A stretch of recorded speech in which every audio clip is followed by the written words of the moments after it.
సమస్య బీహార్ ఎస్ఐఆర్ వివాదంపై సుప్రీంకోర్టు వ్యాఖ్య. మరణాలు తొలగించిన ఓట్ల వివరాలతో సిద్ధంగా ఉండాలని ఈసీకి సూచన. ఆధార్ను పౌరసత్వానికి ప్రామాణిక పత్రంగా భావించలేమన్న ధర్మాసనం. బీహార్ ఓటర్ జాబితా ప్రత్యేక సమగ్ర సవరణ ఎస్ఐఆర్ వివాదంపై సుప్రీంకోర్టు మంగళవారం కీలక వ్యాఖ్యలు చేసింది. ఎన్నికల సంఘం చేపట్టిన ఈ కసరత్తుపై విశ్వాసం కోల్పోవడమే అసలు సమస్య, అంతకు మించి ఏమీ లేదని జస్టిస్ సూర్యకాంత్, జస్టిస్ జోయ్మాల్యా బాగ్చి ధర్మాసనం పేర్కొంది. ఎస్ఐఆర్ని సవాల్ చేసి దాఖలైన పిటిషన్పై విచారణ సందర్భంగా 1 కోటి మంది ఓటర్లను తొలగించాలని ఈసీ భావిస్తుందనే అభిప్రాయానికి మీరు ఎలా వచ్చారని పిటిషనర్లను ధర్మాసనం ప్రశ్నించింది అన్నట్టు వార్తని హైలైట్ చేశారు. అయితే వాగ్వాదాలు, ఘర్షణలు, నిరసనలు. పులివెందుల ఒంటిమిట్ట జెడ్పీటీసీ స్థానాలకు ముగిసిన ఉప ఎన్నికలు.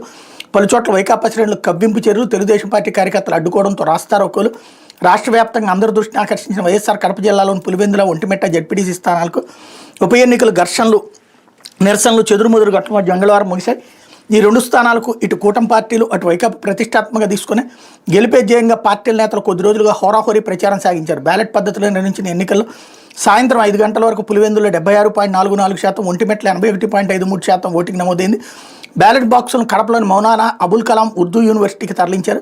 ఈ నెల 14న ఓట్ల లెక్కింపు చేపట్టబోతున్నారు. గతానికి భిన్నంగా హింసాత్మక ఘటనలకు తావు లేకుండా ఈసారి పులివెందుల ఎన్నిక ముగియడంతో ఓటర్లతో పాటు అధికారులు ఊపిరి పీల్చుకున్నారు. పోలింగ్ కేంద్రాలు హెల్ప్ డెస్క్లు ఏర్పాటు చేశారు. పల్లెల నుంచి ఓటర్ల రాకపోకలకు వీలుగా ఉచిత బస్సు సౌకర్యాన్ని కల్పించారు. ఈ స్థానం 11 మంది అభ్యర్థులు బరిలో ఉండగా తెలుగుదేశం పార్టీ, వైకాపా అభ్యర్థులు ఇందులో బరిలో ఉన్నారన్నటువంటి వార్తని హైలైట్ చేశారు. మనకి నచ్చిన పార్టీ, నచ్చని పార్టీ, జర్నలిజం అనేటటువంటిది ఎలాంటి స్థితికి దిగజారిందనడానికి ఇదే సాక్ష్యం.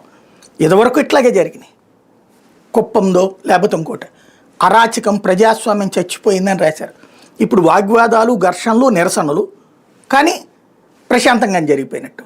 అంటే మన దేశంలో ఇప్పుడు కావాల్సింది నిజమైన జర్నలిజం. నిజమైన జర్నలిజం చచ్చిపోతుంది క్రమక్రమంగా. కేవలం పార్టీ బేస్డ్ జర్నలిజం మాత్రమే తీసుకొచ్చి జనాల మెదళ్ళ మీద విషం నింపేటటువంటి ప్రయత్నం చేస్తున్నారు. ఇది అత్యంత ప్రమాదకరమైనటువంటి అంశం. లేకపోతే 30